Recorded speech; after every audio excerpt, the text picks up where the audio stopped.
Hello there, wargame enthusiasts, and welcome back to Combat Mission Red Thunder, that fantastic and yet incredibly quirky World War II combat simulator set in the Eastern Front. My habitual enemy and I have decided to start another battle over here, and you've probably already noticed something's a little bit different. You're probably looking at that bar and you're thinking, wow, that's a really long video.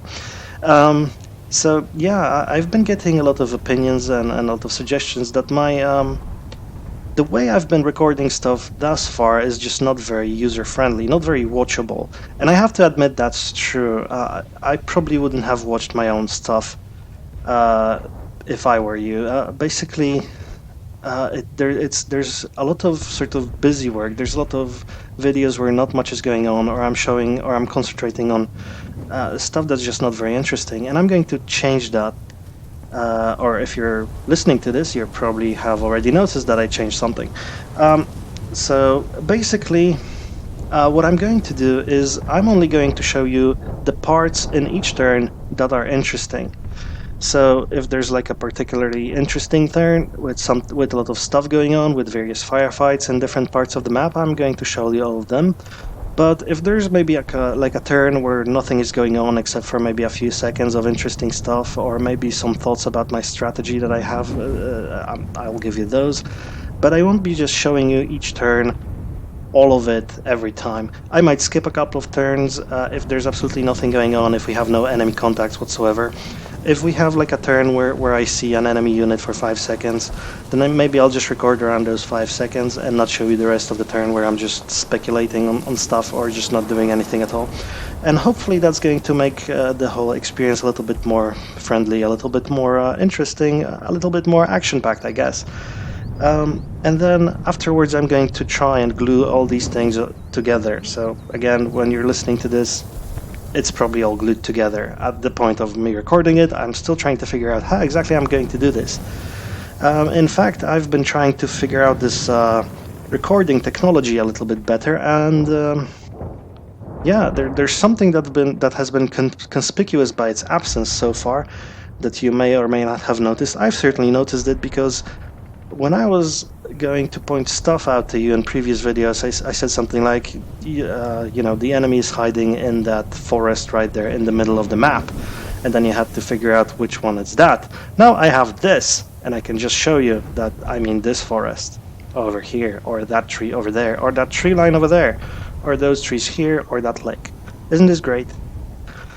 Yeah, basically the recording software I've been using thus far didn't support, just didn't see the cursor, didn't know how to grab the cursor from the game. I've changed to OBS, the Open Broadcasting Software. That seems to be all the rage these days, and yeah, it seems to be working great, or so far. We'll see, I guess. But it does able me to show you this mouse cursor, which means a lot of just my talking about things will be a little bit more substantiated by the visual cues that I'm going to give you, let's say. Yeah, so that's that. And also, I guess that's enough house cleaning. So you also might think that this map is a little bit familiar. We have actually played a battle here with my enemy, and I've been attacking using the Soviets. You can recall a couple of ISU 122s or 152s, I can't remember right now, clambering across this road over here, or along this road over here, and trying to set up infantry over here. You might remember some mortar fire falling right down here, and hitting my own infantry, or being planned for here and falling down here and hitting my own infantry. So yeah, this is a map we've certainly tackled, and this game right now is going to be a bit of a rematch, so I'm going to defend. You see the blue stuff is where I'm deploying, the enemy is deploying over there, and he's going to be assaulting us, and we're going to be defending with the Russians. We're defending with the Russians. The Germans are attacking from the east, we're in the west, and we're we're defending. There's 2 points we have to defend, the southwest road junction and the northwest road junctions. We're going to have to hold them from enemy advance, And this is an interesting map because, if you remember, there's this dried up riverbed right here, which means that the enemy crossing points are limited to just several points. They're also underwater, so there's a possibility of bogging. But oh, and there's this forest that you can go around maybe with some of your armored forces if you're careful and lucky. Yeah, but that is mitigated by the fact that we don't really have good visuals on that riverbed as defenders, because if we set up our troops out here, they will not see that riverbed at all, because of this sort of, what's this called, a lip right here. That prevents us from being able to spot things from the forest up on the hill down there into the riverbed. So it's going to be a challenge to figure out where to place my units exactly. There's also not going to be a lot of them. This is a medium battle, just like the first one. We've been a little bit used to playing bigger battles, so we'll have to wind down our expectations a little bit, but hopefully we can figure something out and have a couple of lines of defense that we can thwart or sufficiently delay the enemies with. Yeah, we'll see how that works out and everything, and I guess it's time for me to pick out my forces, so I'll go do that and I'll get back to you guys in a second, so see you then.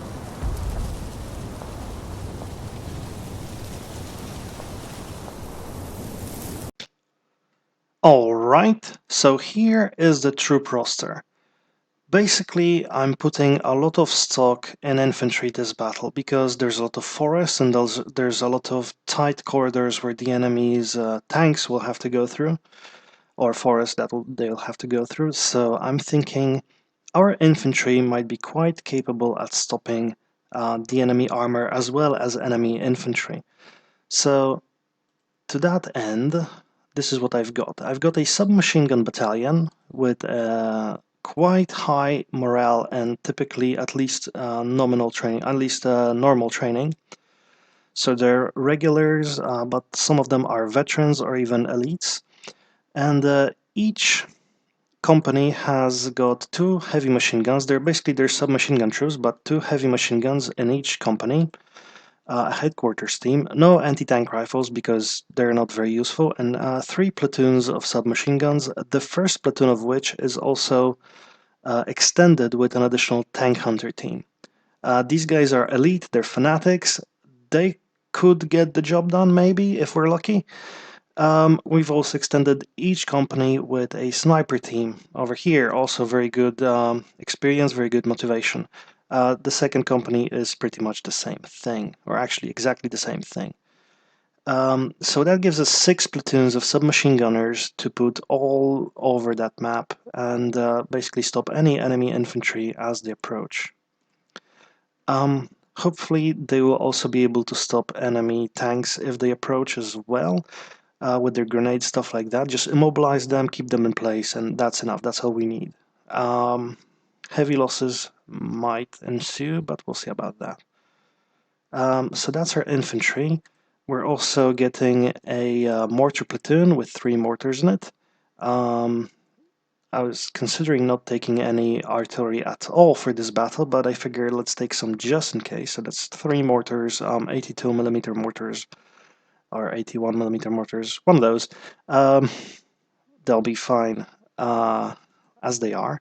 And we've also got an anti-tank element over here consisting of 2 57mm Z2 guns, which are great anti-tank guns, and an additional flak gun over here.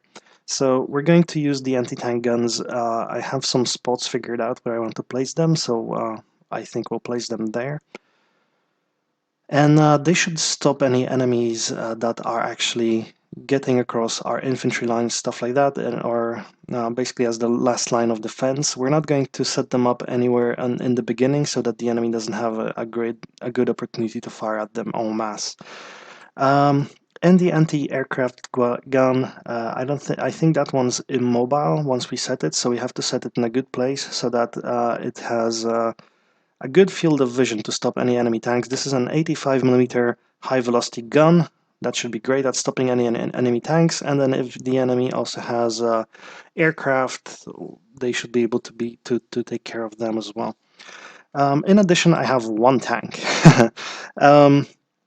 I figured I need something mobile and heavy. I wanted two tanks, to be honest, but I just didn't find the points in there. I'd have to get rid of one entire company of submachine guns. I'd rather have just the one tank and more infantry in this particular battle. That might be a dumb decision, but I guess time will tell. With just the one tank, I'm not going to do any offensive maneuvers. It's just basically, it's like a mobile 85mm anti-tank gun, basically how I think about it. Yeah, I might move it a little bit further to the front, but generally speaking, we're going to play defensively with it. We'll just try not to get it killed, basically. All right, so we have that. And then we have a lot of mines. 1, 2, 3, 6 of them. 6 units of mixed mine. We're going to place them on the roads and on the approaches where we can be fairly certain that the enemy might try going through there. So we might stop some infantry or some tanks using these mixed mines. Hopefully there'll be enough confusion to get the enemy at least into a disarray. Hopefully to destroy some units, but mostly to stop them in inconvenient places where our infantry can then take advantage of the situation, or we can maybe then engage them with our guns, stuff like that. I have particular places in mind where I want to place these. That's why there's exactly 6. I have 6 places noted down in my notes right here. We'll see how that works out. I've never used mines before. I've had mines used against me effectively, but I've never used them myself, so that'll be something new for me. And we're supplementing all this with 2 strike elements, an IL-2 and a PE-2, armed just with their guns, so they're not going to be hugely effective, but they might cause some trouble on the enemy backlines. They will also undoubtedly try to take out some of our units, but well, there's a lot of us. There's a lot of our units out here, so it shouldn't be a problem if they disrupt an infantry unit or 2 somewhere. I guess if they go after the guns, I'll be a little upset. But still, our backbone is the infantry. The infantry is what I'm going to play with in this particular battle. All right, then. I guess that's the troops, so I'll see you guys. All right, so here's the deployment. Let's start... Actually, let's start in the 4 fields over here.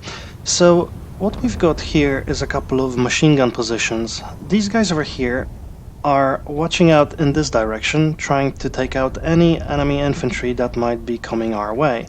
And these guys are doing pretty much the same thing over here. These machine guns are supposed to just delay the enemy right there as they're trying to advance up the slope. And yeah, once they engage, I think we're going to withdraw them further back. They're not going to survive otherwise. These guys out here are just spotting. Once we withdraw these guys, we want somebody up here to see what the enemy movements are. We've also got some snipers out here in front. They're basically supposed to do the same thing. Hopefully they won't get spotted, but they are supposed to just fire away at the enemy, not get spotted, and possibly just disrupt the enemy's advance if they're using infantry first. If they're not using infantry, these guys might end up in the backfield, which would be quite interesting, actually. This guy out here is supposed to lay down artillery fire. We've got 3 mortars, and each of these mortars is going to fire harassment at these positions out here, on this lake, and on this lake out here. So basically, maybe the enemy will not use them for crossing, or will delay. We haven't got a 4th one to move up there, so maybe the enemy will use that one for for moving up if he sees we're harassing the other 3. Do you want that? I guess so. We've got a similar situation out here. We've got a sniper covering the approaches up here, and we've got a machine gun. Unfortunately, we can't get a machine gun to fire down there, so we're going to use this machine gun. If the enemy actually manages to get up here, just in a straight line, which I doubt very much, we can use these guys to cover our infantry right here and probably inflict heavy casualties. If not, we can move these guys somewhere up here if we see the enemy moving through the middle. We've got a platoon of infantry positioned up here with an MG support. The MG is again supposed to fire down here to the best of his abilities. Now these guys up here have a short firing arcs, because what we're going to with them is we're going to move them up here into that forest. I don't know whether we'll get spotted or not, but if we don't get spotted, we can well, that can be a surprise to the enemy. Just our guys in that forest over there, prepared to intercept anybody who'd be willing to cross over here without going through the water. So that's the sort of first line of defense. There's basically the mission of their mission is basically to disrupt. The second line of defense consists of these infantry units up here. Basically, here's a platoon right here. Here's another platoon. Here's another platoon. Another platoon, and another platoon. We've got this is the platoon with the tank hunters over here, and this is another platoon with tank hunters over here. These guys basically, or all of this infantry here, is basically supposed to catch enemies as they are advancing. So once they get through there, we want them to start crossing this forest. We want to catch them. We want to have a short range firing duel with them, not duel.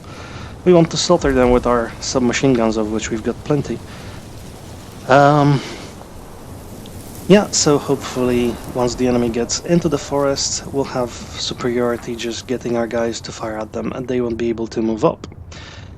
If after a while we're going to withdraw them further back and further back still, and if we need to, we're going to withdraw them up right past the railway line. However, I'm hoping that we will not have to give up these forests over here. I've also set up the infantry out here in such a way that we could possibly sort of intercept the enemies moving through the road if he's using some vehicles or something as sort of advanced scouts or something. Then we can just, attack them from both sides with grenades or what have you. Also, if we see that the enemy is moving to one side in particular, for instance, I'm thinking he might move through here. This side is a little weaker. There's a little worse of a defense that can be mounted up here. So if we see the enemy moving up here, we might take, for instance, this platoon and then move them back all the way up here and reinforce. I'm less worried about this position than this position, but we'll see. I guess this position looks a little sturdier because it's less open. These positions are a lot more open. There's all these crisscrossing paths that could be used for the enemies to sort of get through. But yeah, I'm hoping we can sort of concentrate our forces once we see what the enemy is doing. You can see the minefields, one right here. If the enemy tries to get through here, then we can stop him here for at least a little while and maybe intercept with our infantry forces. There's another minefield over here. This one's supervised or overseen by, this T-34 over here. If something gets stuck here, we can use the T-34 to engage. I might have to move him a little bit, set him up a little bit differently, but whatever. If we get someone down here, then he's stopped. We don't really care about that afterwards. So there's also two minefields here, one on this road, one on this road, one on this passage right here. Again, there's some tank hunters up here, ready to capitalize on the situation. Let's actually move them back a little bit. And we've got a minefield out here. Now we've got these two guns, or actually three guns, set up in positions so that, first of all, this gun can intercept up here and down this road. And that's pretty much it. So if we've got anyone coming through here, then we're going to move the gun to face this direction. If we have anyone coming through here, then we're going to face the gun this direction, and they're going to defend there. This gun, I don't think we can have any particularly good sightings over here, but it certainly defends this ground up here. So if you want to go across this road, you're going to have to contend with this gun. And we've got this gun up here. This gun is basically covering the Z2 over here. So this gun is covering this direction, as well as bits of this and this direction. Hopefully we don't have to use that one, but we'll see, I guess. The mortars are positioned up back here, way in the back so they can defend, but also if need be we can use them for sort of close support, stuff like that, even direct fire if we need to. The first command, the second command team and the commander team are back here. Basically, I'm going to set them up so they maintain our presence in the objectives over here. And that's pretty much it. So basically we're going to react to whatever the enemy is doing, which I know is not necessarily a good thing, but we're also going to press them over here. So it'd be great if the enemy doesn't use this forest over here for his own advance, then we'd have an advanced force over here that we can then move up to sort of his back area and maybe do some dangerous things there. We'll see about that. We've got a lot of units actually prepared to take advantage of the enemy just not being prepared to take us on. So yeah, we might even advance. It all kind of depends on what the enemy is doing though and what openings he leaves for us. If he moves, I'm basically thinking he might either move on the left flank or the right flank or through the middle. I think we're prepared for any eventuality. I think we're best prepared for him trying to move up through the middle because then we can pincer him. If he tries moving through the left, we're going to withdraw some units from the right. If he's trying to move through here, we should be able to handle it with the forces that are here. If he tries moving everywhere at once, we're probably fine. Actually, the thing I'm most afraid of at the moment is the enemy's artillery. Since we've played this map before, the enemy knows what the best spots are in the map to set up, actually. So I'm afraid that this gun might get under artillery fire, and so might these guys over here. But we'll just have to brave it. I have no idea where else to set them up so they are effective, and also, well, there's anywhere he can really put down that artillery fire, so I just don't know. I'm hoping he does not just fire across here and just take out all of our infantry with like one swift barrage, but that's also possible. Yeah, that's about that. I guess I'm done here, so I'm sending this in, and I'll see you guys. So the first thing that happened in turn 1 is that we managed to get our infantry into that forward position in the forest without them being fired at. We may or may not have gone unnoticed, but we certainly got there safely. Towards the end of the turn, one of our forward infantry units, a mortar HQ, manages to spot a German infantryman. We get a short glimpse of him and he disappears, and that's the end of the turn. In the meantime, our sporadic mortar firing can be heard throughout.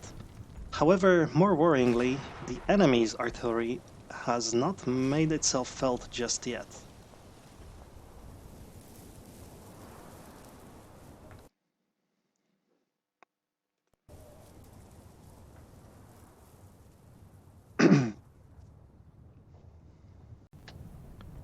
It's the end of turn 3 and we haven't seen any more of the enemy just yet. Meanwhile, our mortars are firing at the forts continuously, and since we haven't seen any more enemy action, I'm thinking it's a waste of ammunition to continue that fire mission. Therefore, this turn I'm going to curtail it, and we're going to wait and see what the Germans do. Change of plans. For some reason, cancelling that fire mission caused a lot of my mortar's ammunition to disappear. I don't know whether that's a glitch or not, but I'm certainly not taking that. So instead of cancelling the order, we're going to do something else. We're actually going to change the fire mission over here, adjust it. We're going to do a linear target, and we're going to put our artillery down, starting from here and ending over here. If the enemy doesn't want to come out and play, we're going to put down some fire on where his scouts probably sit. And maybe that will get them to come out and do something. It's better than losing half of my mortar's ammunition anyway. After about 2 minutes, in turn 5, our readjusted artillery barrage is beginning to take effect.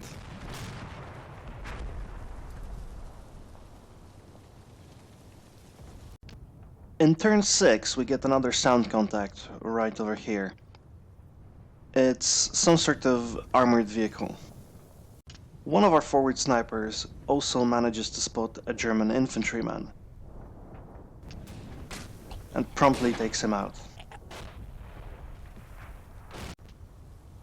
I took the command squad of our infiltrating troops right here and I split off a small scout team consisting of 3 men, one of them with binoculars, and we're going to move them forward to the edge of the forest so then they can spot a little better what's going on in front of us. I also considered taking these troops out here, our artillery spotter and our sniper, and moving them back a little bit since our sniper has fired just now.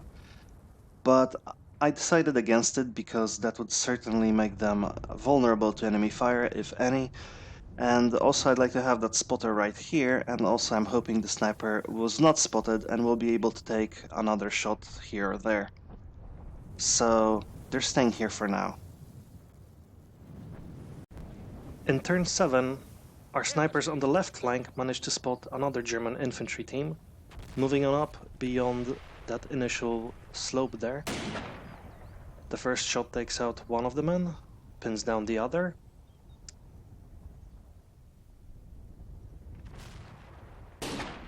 The second shot finishes the other guy off. We also get a sound contact on the left flank, some sort of armored unit over here. There's been some interesting developments in turn 8 on the left flank again. First of all, we see that thing, and we're going to deal with that for the rest of the game. And second of all, you can hear the anti-aircraft fire in the background, and our aircraft makes an appearance, striking something in the back where you cannot see. We also see what I can only assume to be the brunt of the enemy assault force appearing on the left flank. It consists mainly of a couple of half-tracks, actually 3 or 4 half-tracks, a couple of Panzer IVs, and a Panther tank somewhere in there. And they're heading for the leftmost fort. We can also hear the enemy airplane making an appearance. We can also see what I can only assume to be the brunt of the enemy's assault force appearing on the left flank. The force consists of about 4 half-tracks carrying infantry and 2 Panzer IVs. There's also a Panther lurking around there somewhere that I saw. They're heading for the leftmost fort at about 2 meters.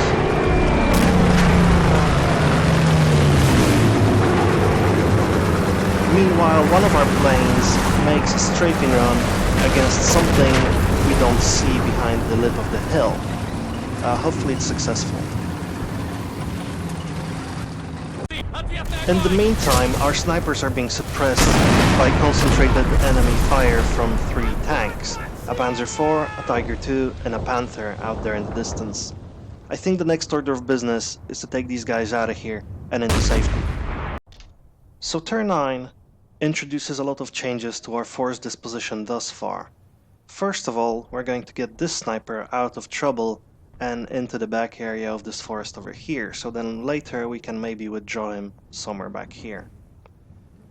The second thing that happens is our anti-aircraft gun actually manages to spot the King Tiger all the way across the map, so we're going to put a couple of shots in and see what happens. Probably nothing, but maybe we'll get lucky. Now, the next thing that happens is a complicated rochade between our platoons. First thing we're going to do is we're going to take this platoon over here and we're going to distribute them all along this forest so they can protect this entire area over here. This means that we can then take these guys out of here and replace this platoon with this platoon. Then we're going to take this platoon and set them up over here where this platoon is, which means it will leave us this platoon to help secure this area. So these guys are going to run all the way back here and set up here, and then we will be a little bit safer if the enemy decides to come through here or through here. In addition, I'm also going to move this tank all the way to here, so then we have another anti-tank asset available. Although we actually have quite a lot of anti-tank assets pointed this direction, including this anti-aircraft gun, this Z2, and even this guy can possibly help if the enemy makes a breakthrough through here. So the fact that the enemy is taking this direction is not actually that bad, even though I have to reposition a lot of my infantry units. So turn 10 starts off pretty badly for us. Our sniper gets shot by a shell just as he's about to withdraw. In addition, the enemy began shelling our forward position, where I assume he's going to try and break through. And this is causing casualties here and there.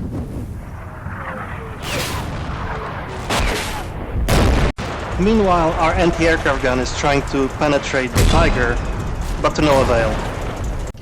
There are basically two things we are going to do this turn order-wise. First of all, these guys over here, we're not going to send them under that artillery barrage. We're going to get them out of the way and have them wait until it quiets down a little bit and move them in to support a little bit later.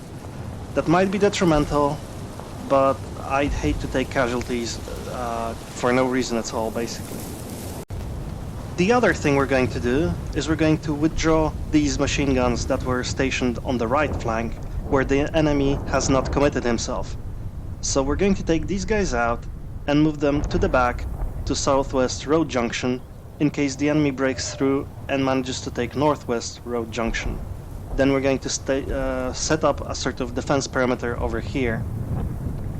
And in case the enemy does move something through here, we still have that infantry platoon all set up and ready to go. In turn 11, the heavy barrage continues, and our forces are beginning to suffer more and more casualties. The barrage ends in turn 13, and the enemy assault force approaches our defenders' positions. Our submachine gunners are faced with 4 half-tracks and a Panzer IV, and they comport themselves very well, managing to inflict some casualties on the gunners and drivers of the half-tracks, even though they take some casualties themselves.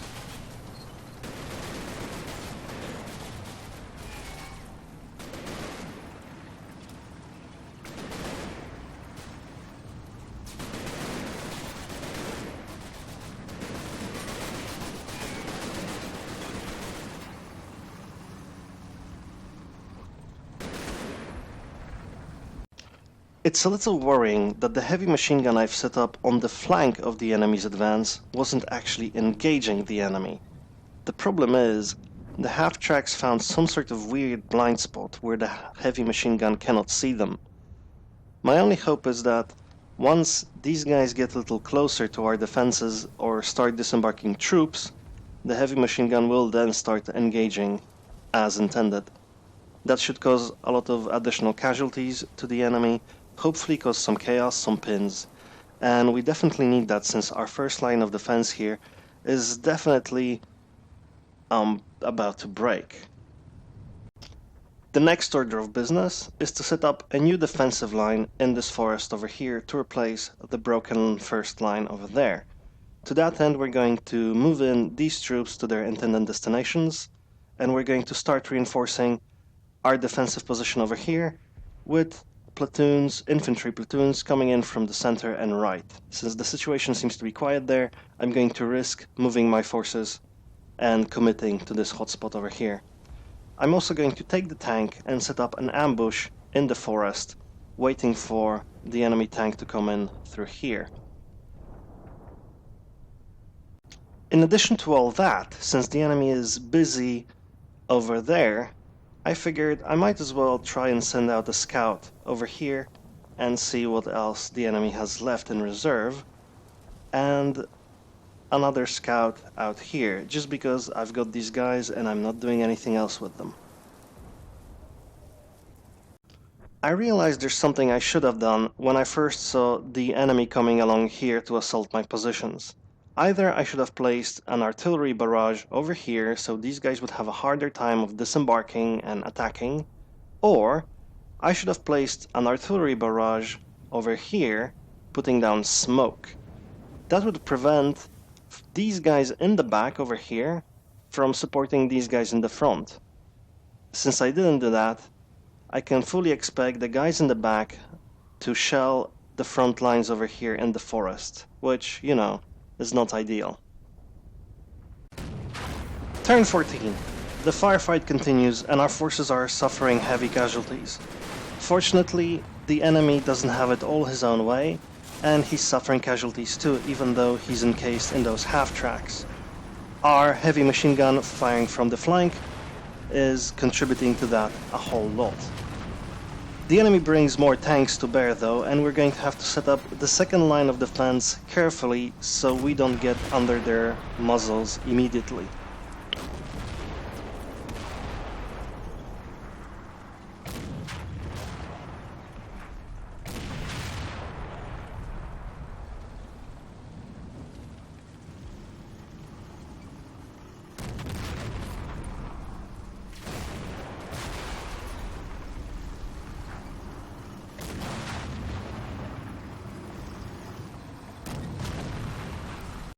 So the defense line ends up being set up like this.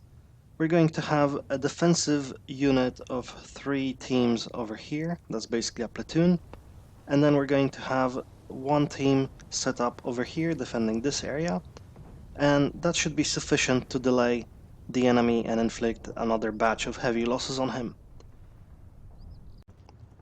I've decided to use the remainder of my mortar ammunition to set up a barrage along this line. Now, I'm pretty doubtful whether it will be very effective because we haven't got a lot of ammunition, for one, and we also need to wait 6 minutes at least for it to arrive, and the enemy might have moved out from that position by then. However, if the enemy dawdles over here, we may inflict some extra casualties on him, or if he decides to park his half-tracks somewhere over here, maybe we'll destroy 1 or 2. In turn 15, our machine gun crew comes under heavy fire from the enemy tank, and it's eventually wiped out.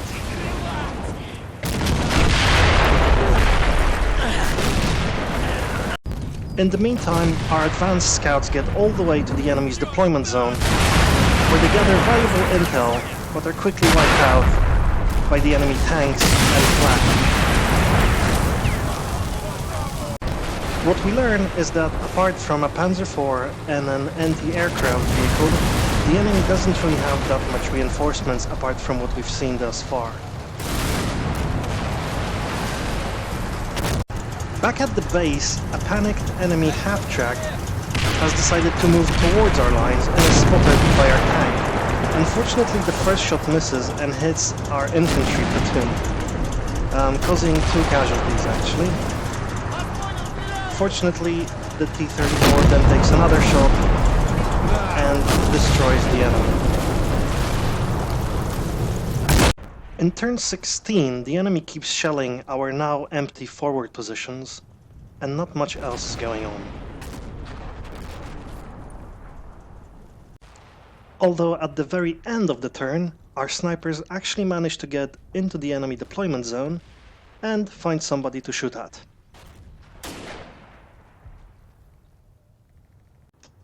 There are some things I want to try this turn. First of all, there's a tank over here, and we've got an anti-tank squad over here. Very depleted, I admit, but still they've got 2 grenades, so let's see if they can get there and maybe throw some of those grenades on that tank and do some damage. If not, well, the loss will be minimal. Second thing, I really liked how effective our heavy machine gun was out here on the flank. I don't really have a heavy machine gun in close proximity to replace it, but I've got a DP in every infantry team, so I split off a DP team over here, and I'm going to get them all the way around here, hopefully not seen by the enemy, and set up on the flank in case the enemy dawdles over here, which it appears he will. It appears the enemy is in this array, so this might work. Finally, I want to get our tank out of its current position and somewhere safer where he will not be expected by the enemy. So I want to get him all the way out there, across the forest, and hopefully onto the flank of the enemy over here. If that works, we can have some excellent shots at side armors and rear armors of enemy tanks. Turn 17, the Panzer IV on the edge of the forest moves into line of sight of our gun. The gun takes a couple of shots and manages to take it out. Meanwhile, our snipers are trying to take out that infantryman, and they manage to do it, but they come under heavy fire from the enemy tanks and the anti-aircraft gun. Order-wise, there's not much to do this turn, but since that tank over there got destroyed, there's no point getting our guy killed, so we're going to pull our anti-tank team back to the infantry line. By turn 19, the enemy is still consolidating his troops, pending another assault.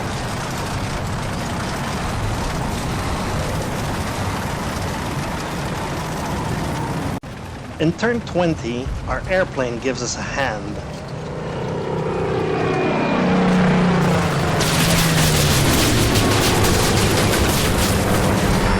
It's kind of a shame he hits our own troops though.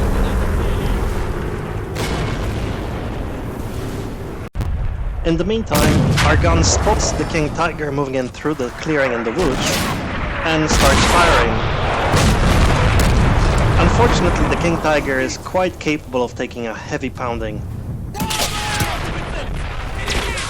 Soon we have casualties among our gun crew.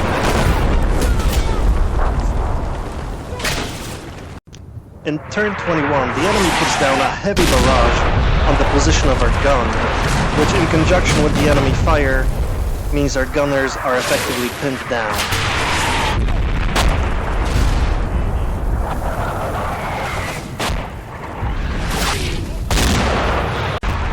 Our back areas keep suffering heavy casualties as the barrage continues throughout turn 22.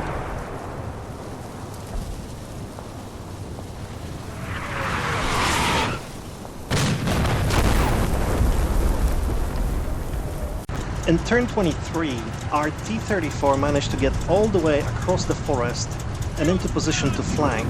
Unfortunately, the King Tiger comes out to meet us, and the exchange is rather brief. Черт, мы тут как на гребаной ладони!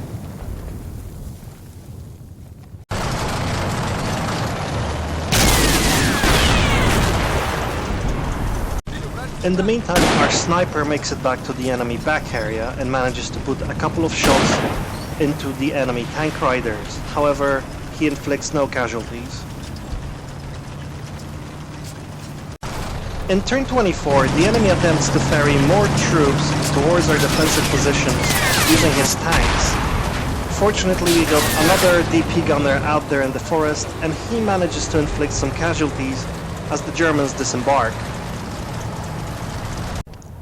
While the King Tiger was away to destroy our T-34, these two gunners managed to pick themselves up and are beginning to train on the enemy.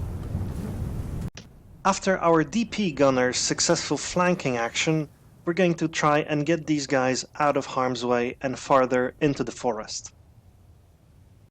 In turn 25, our Z2 gunners managed to open fire at the King Tiger again. They managed to score a couple of hits, but do no damage. Unfortunately, the King Tiger reciprocates with its machine guns, and soon our gun crew becomes pinned down. Meanwhile, our flankers manage to withdraw, but not unscathed. At the end of turn 26, I send a lone anti-tank infantryman to take care of the King Tiger while it's distracted. However, he decides to run into machine gun fire instead. Meanwhile, the enemy decides to get his anti-aircraft truck up into the front line. I'm certainly not looking forward to the prospect of that rapid-firing 20mm gun firing at our infantry hidden in the forest. I also decide to pull some of my forward units out into where the fighting is thickest. At the current rate we're sustaining casualties, we're going to need those guys very soon.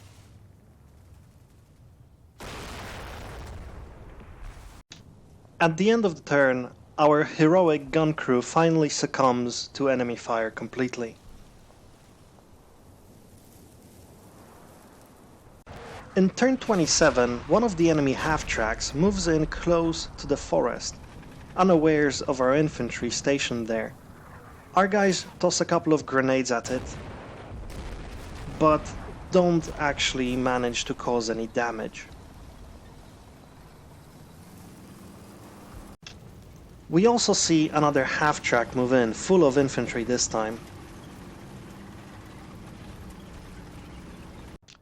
Our infantrymen who were engaging the first half-track are likely to come under fire this turn. So I'm going to split them up into two teams and have one of the teams move into a new firing position. I'll keep the old team here so they can continue putting down fire on the enemy half-track. I really haven't got any recourse against that other half-track which appeared next to our defensive positions. We'll just have to wait for it to disembark its infantry, and then we'll take care of them in the forest as they try to approach us. In turn 28, the enemy tank moves up to shell our previous infantry position, causing some damage. In the meantime, another infantry team over here is engaging the half-track using grenades and submachine gun fire. However, it does no damage. In all of this, our split team manages to take up its new position relatively unharmed.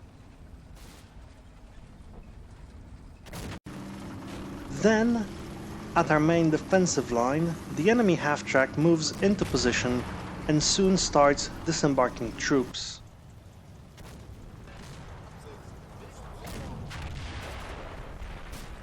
They quickly come under fire from our various infantry units stationed all around them.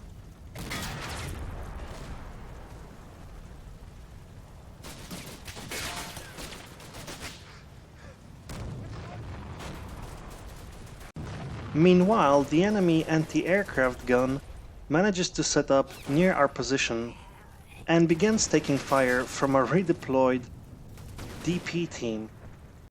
In the next turn, half of the enemy's AAA gun crew falls prey to our various infantry teams, bringing their submachine guns and machine guns to bear.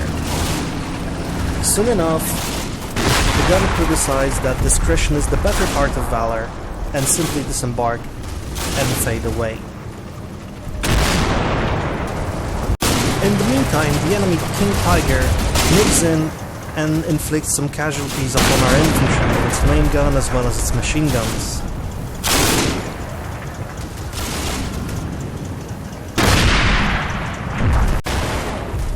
This, however, exposes the King Tiger to fire from our own AAA 85mm gun. Our guys fire and score a couple of hits, however they have no luck penetrating the heavy armor of the King Tiger.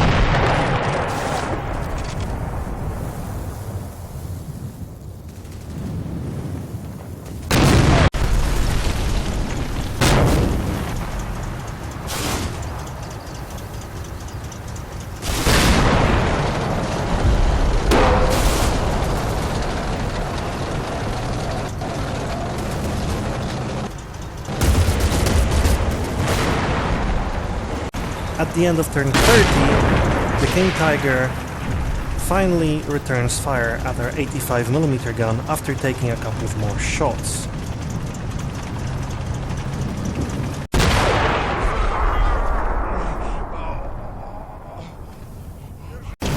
Soon, the enemy Panzer IV brings in the remainder of the enemy's infantry from the back area, and they disembark without issue.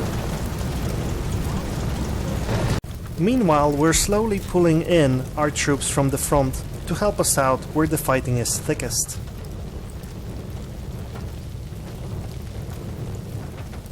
In turn 31, I've sent our remaining tank hunter team to try and get to the side of the King Tiger while it's distracted and hopefully cause some damage. They'll get there in the next turn. Meanwhile, I've sent some of our remaining scouts in the very front, next to the enemy's deployment zone, to try and get to the rear of that panther out there on the hill.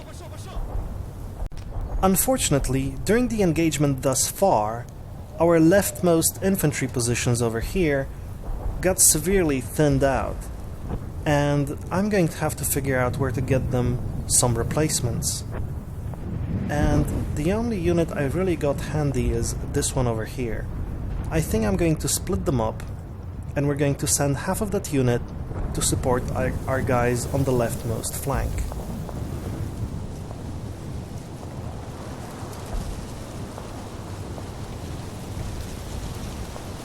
Meanwhile, the Tiger is still dominating our main defense line, and there seems to be no way of dislodging it. In turn 37, after a lot of skirmishing back and forth in the forests, the enemy starts moving up his armor towards our positions. As he does that, he begins shelling our infantry there. He's also moving up some half-tracks with infantry from the back area towards the front, which is a little worrying. In fact, the entire defense seems a lot weaker than when we began, and I'm having doubts whether we are actually going to be able to fend off the enemy for long enough, or effectively enough, to finally win the battle.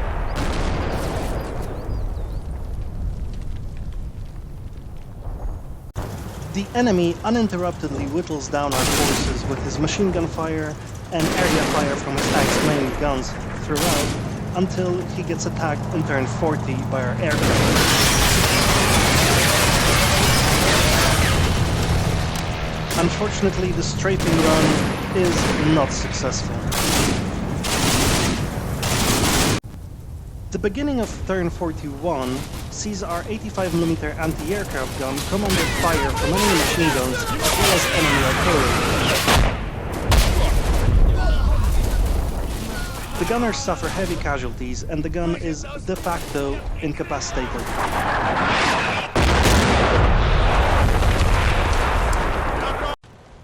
Later on in the turn, the enemy Tiger moves up closer to our positions, and that gives me the hope of catching him on one of the minefields that's set up there, just for that very purpose. However, he does stop at the very edge of the minefield, which implies that the enemy knows of our trap and will circumvent it.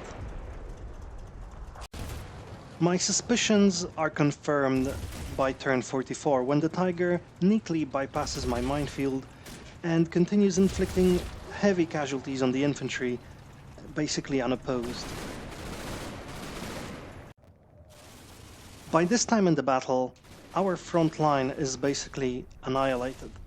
Our troops are either broken and retreating or completely destroyed, which is not good because they were supposed to maintain that position for quite a while longer and possibly take care of some of the enemy armored elements using anti-tank grenades. Our only real chance now is if our anti-tank gun far in the other flank manages to take out some of the enemy armor.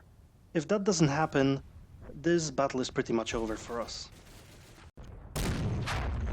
The situation remains generally unchanged until turn 49, when our ZIS-2 gun spots an enemy tank and begins firing. Unfortunately, there's no effect. There's no effect because the tank that's actually spotted is the King Tiger. And then he uses that cover to get his King Tiger across the clearing and out of line of sight from our ZIS-2 gun.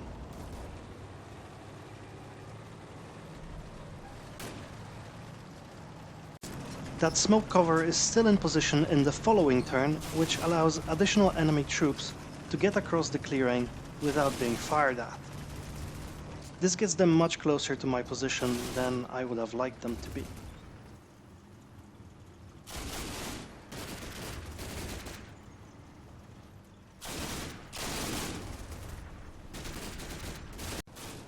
This allows the enemy, in turn 52, to conduct an assault on the position of our 85mm anti-aircraft gun using 2 of his tanks and his mechanized infantry. Strangely, the half-track seems to have balked at the sight of the 85mm gun and seems to be withdrawing. It doesn't really help our gun, however, since it's under heavy fire from the enemy tanks nevertheless. In turn 54, the enemy laughs with scorn at our minefields, having parked 2 of his half-tracks and 1 of his Panzer IVs right on top of them and not caring particularly about them. Meanwhile, the Z2 gun takes a couple of pot shots at the enemy infantry. At the same time, the enemy infantry on the right flank dismounts from the half-track and begins assaulting our 85mm gun. The assault culminates in the following turn when the enemy infantry gets close enough to pelt our gun with machine gun fire as well as grenades.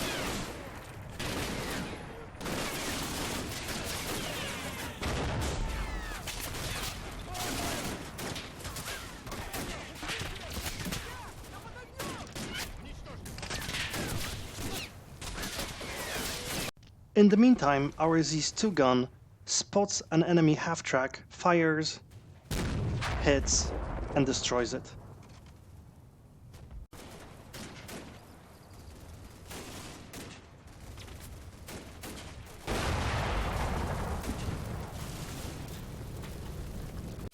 In turn 56, our Z2 gun crew tries to capitalize on their success and take on the King Tiger, however to no effect. Unfortunately, the long-range gun duel ends rather quickly and conclusively, as our gun gets simply knocked out and the crew runs away.